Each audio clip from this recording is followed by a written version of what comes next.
So, hello guys. Nagpunta po kami ng Baler at pinuntahan po namin itong pinakasikat na spot or tourist spot sa somewhere in Baler.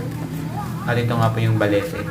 Yung Balete na po ito is sabi ng mga nagbabantay doon is 600 to 1,000 years old na po. Kung makikita nyo po, napakalaki na po niya. At saka parang mataba po siya.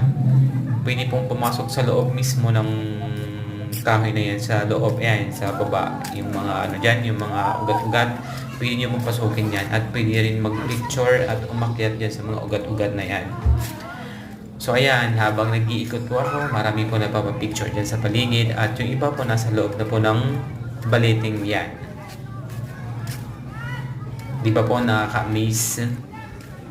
Kaganda ng Balete.